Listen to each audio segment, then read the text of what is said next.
hope y'all know that I don't mean this ugly when I say this, but a lot of these little villages that we're walking through remind me of something from Disney World or Epcot, or I don't know, something like Novelty, because they're so beautiful and historic looking, right? So it's just, I don't know, nothing that I've ever seen before in my life. They're just a completely different vibe to it. Montana mentioned before how cool it is that we haven't seen a Walmart or anything like that, and everything is just I don't know, genuine here or something in these little villages now. But it does, it kind of feels like I'm in some kind of theme park, and like I said, I don't mean that ugly, it's just something that I've never experienced except for when I'm in an area that's just themed for the feel of it. How crazy is it to see buildings and structures that are older than our country?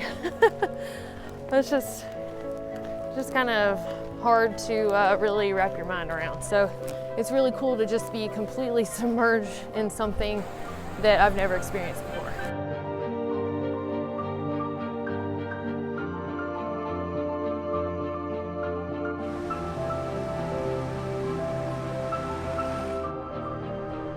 These are the walls of Old Town Pamplona that we are walking through. I just think it's really cool. They date back to the 16th century, and the Camino is actually this path right here.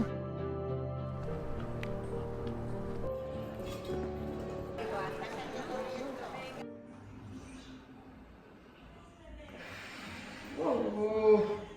So Montana and I have a kind of funny story. It was funny when it happened, but okay, so in these hallways, you can see there are these little buttons that are lights. We've been pushing them to turn the lights on when we go in places. But the problem is some of them are located next to doors. And I accidentally ding-dong ditched somebody. Don't know what that is. That's when you push a doorbell and then you take off running. You know, kids usually do stuff like that, but I didn't know. I thought it was a button for a light. I mean, why would the doorbells and the light switches look the same? That makes zero sense to me. So anyway, yeah, we didn't hang around to do the right thing and say, sorry, we didn't mean to ring the doorbell, probably because we don't know how to say that in Spanish. And it would have been like real confusing to pull up Google Translate and try to say that and all that. So anyway, we just ran down the stairs like a bunch of little kids. Back on trail.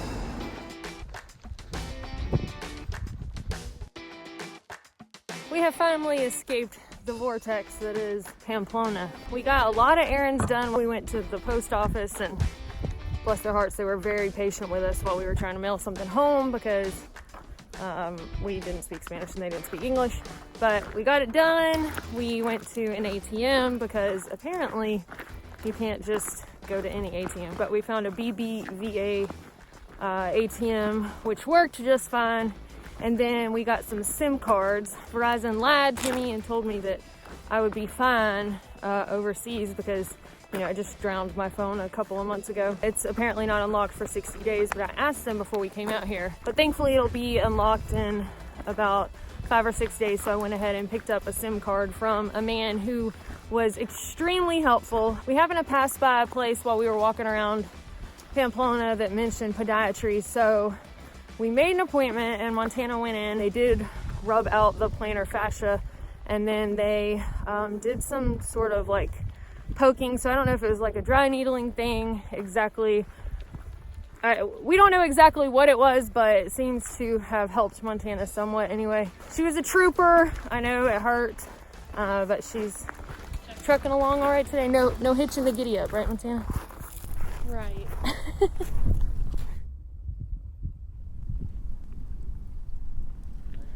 I was dilly-dallying around back behind Montana, and she said that she just saw a tail poking out of this brush here, and it was bright green, and she thinks it was like a huge lizard. So it sounds like an iguana, but she said she's not sure. But I'm like, there's no way. I mean, they gotta live somewhere.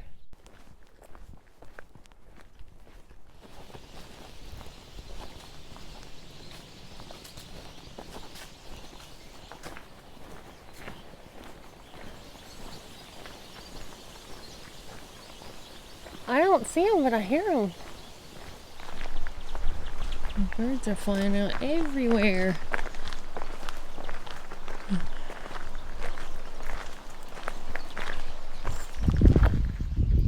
Can that be a snake? Oh, it is one of those things, Montana.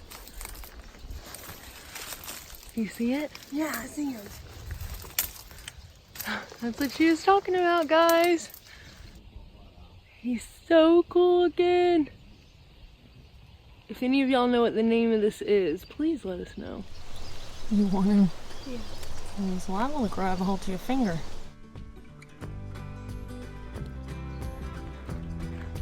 I think that is where we're staying tonight.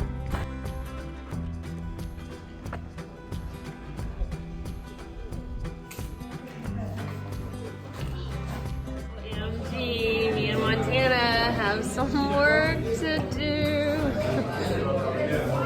Poor little Montana hasn't developed her hiker hunger yet. Not everyone can be a member of the Clean Plate Club. Montana's about to yak because she ate all of her food because that fella back there peer pressured her.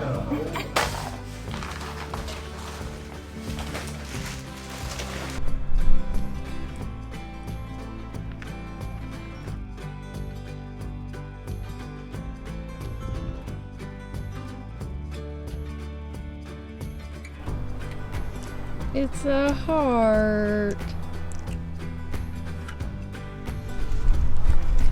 So we just summited this little hill here, and I was seeing everyone being real excited. Anyhow, I was like, oh, this is cool, I guess. Everyone's really excited. And then, boom, this is why.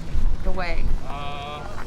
So, I'm sure the ones that have seen this movie already are like, oh yeah, I know why people are excited, but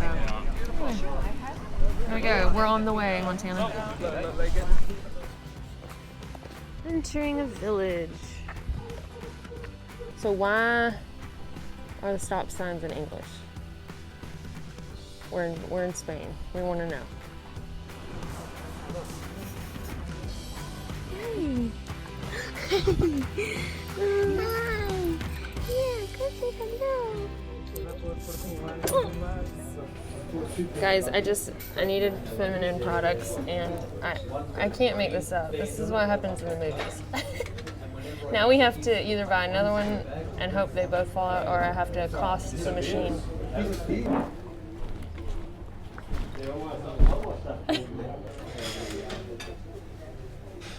Part of me wants to do FD. No. Can't. Yay! If you're wondering what we do about food, really after the first couple of days, there has been some place or several places along the way to get snacks and things. We do usually leave the albergues with a snack or two just to hold us over, and sometimes that's enough to get to where we're going, depending on how many miles we're doing, because we eat so well at night. I mean, we eat a lot at night. That is one thing about this hike or journey or pilgrimage, is that I feel like I'm eating a lot healthier. You're burning off carbs just like you would on any other hike, but I am getting more vegetables and just protein and things that usually I'm dying for by the time I get to town. And on this pilgrimage, I'm able to get those daily. So it is really nice. And not having to carry the weight of a bunch of food from place to place is great. Look at this. These are some big old figs up there. These right here are a little small down here, but that one's big. Look at that. The figs are not this big on my tree at home. See how its butt like scoots in? This is the biggest roly-poly I've ever seen, if it's a roly-poly.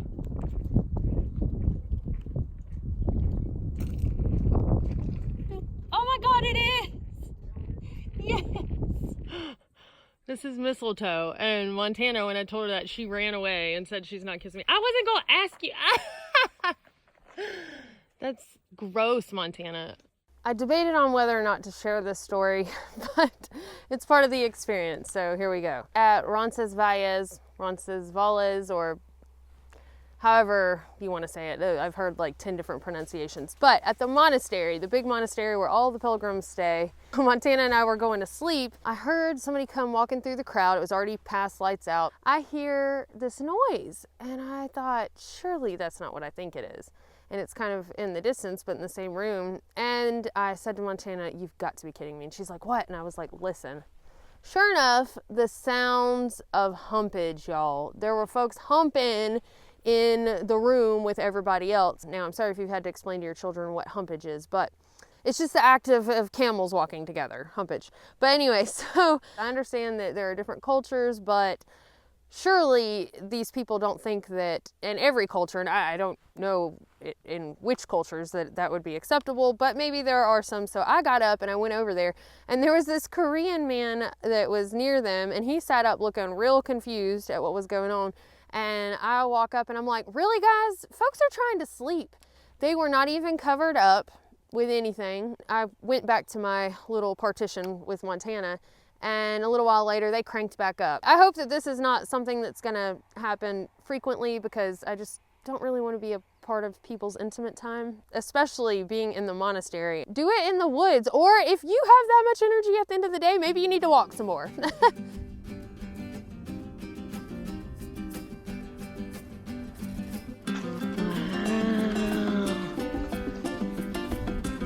Pretty.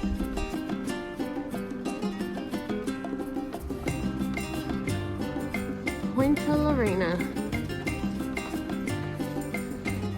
Interesting fact about Puente Lorena. Apparently, this is where all of the medieval Camino routes converged, and I assume from here went on to Santiago, but it's pretty cool.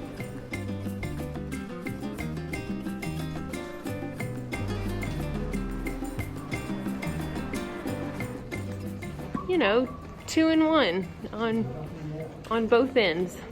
Apparently, Puente Lorena is the more hop-in place to be, supposedly, compared to where we're gonna stay tonight. But we're gonna push on 3 more miles for about an 11-mile day, just to kind of keep being offset with the big crowd.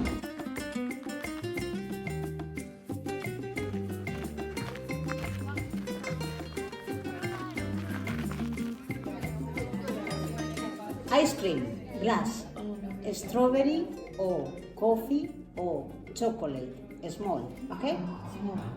Small. Or yogurt, natural, or tutti frutti. Oh. Or an orange. Okay. So good. Yeah. And he has decided to come down at a speed, picture your legs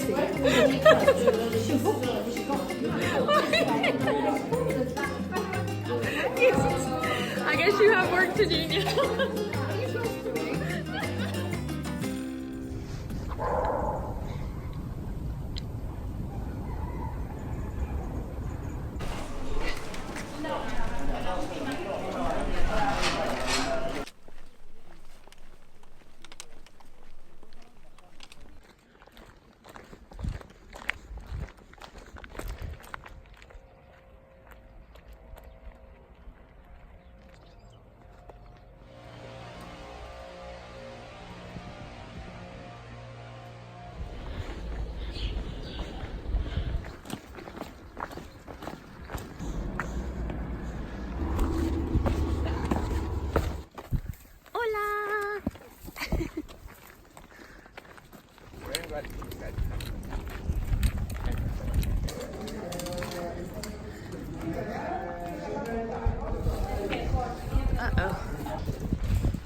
We saw a woman today who got picked up by the ambulance. We don't know what happened or anything like that. She looks like an older lady, but I guess that's one benefit of the Camino, is that you're never too far from a road or an access point where EMS could get into you if you had a problem. And there are usually enough people around that even if something happened and you couldn't call for help, probably somebody else would notice and could call for you. So if that's a fear that some people have of hiking alone, then this might be the hike or pilgrimage for you, because it's not something you have to worry about out here.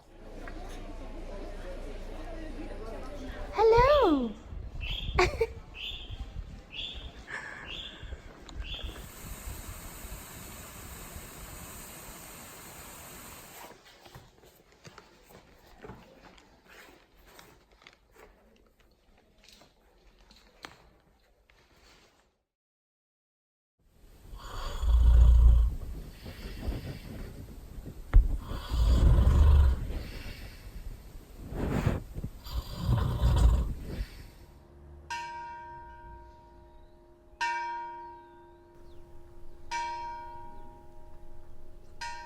Good morning. Another day on the Camino Francis and another night of barely any sleep. There was a man last night that Montana said sounded like he was grinding pepper in his throat and it wouldn't grind. Today is an exciting day because it's the whole reason Montana decided to hike the Camino, and that is we get to visit the wine fountain. Where the wine fountain is located is an old monastery, and now somebody that has a wine business here has kind of, I guess, commemorated that with a wine fountain. Tradition is that the pilgrims drink their wine from a shell.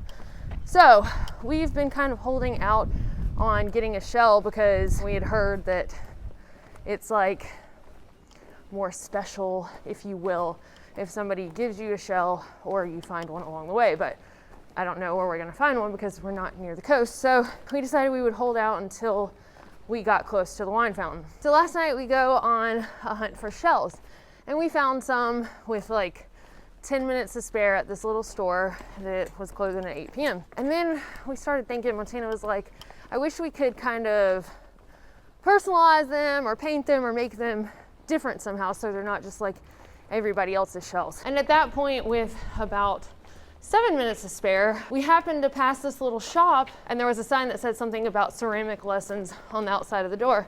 So we go in and the lady in there does not speak English, but through Google Translate, we're able to find the words to ask her if she sells paint. The lady insists that we come in and sit down, and she gives us some paints and some brushes and some little palette doohickeys that you put paint on, and we sat there and we painted. And we asked, well, what time do you close? And she said, well, actually 8, but I'm cooking, so go ahead and do your thing. So we painted our shells, and then when we got done, we said, well, how much do we owe you? And she shook her head and she said, a thank you.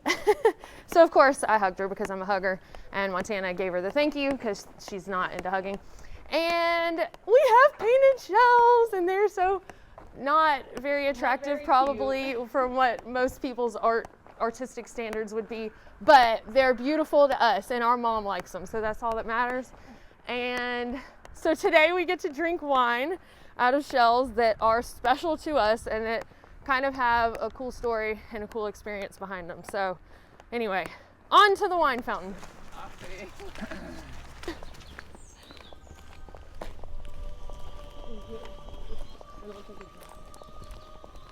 Oh, that's definitely it.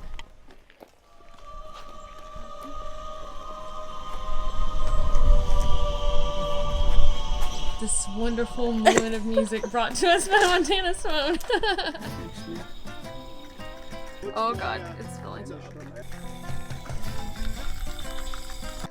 Cheers. This is the Benedict Monastery of Araki, which apparently is documented as existing as early as 958. I don't know, that's crazy to me. My mind can't even wrap around that, but how pretty it is.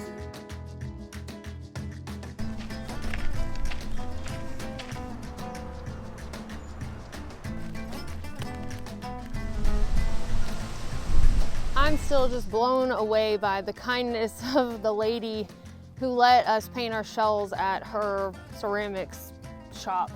Because, I mean, everyone always says kindness is free, so just be kind to people, and she did. She chose to be kind to 2 people from across the world who she doesn't even speak their language, would probably never see again. Just out of the kindness of her heart, she decided to be kind to us, and it actually wasn't free because we used her paints. I'm happy that we got to meet her, and I'll definitely be sending her a postcard when we get to Santiago.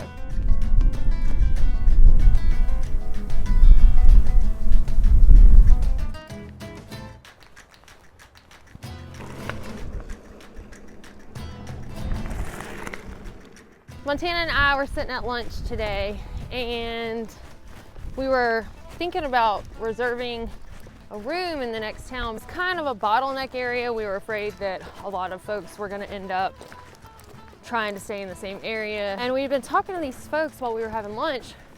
They overheard us saying, well, we might be in a tight spot. Maybe we should just stay in this town. And they were like, hey, we booked all of the places that we're staying in advance. There are 4 of us, and there are like 7 beds where we're staying. So y'all can just crash with us if you'd like.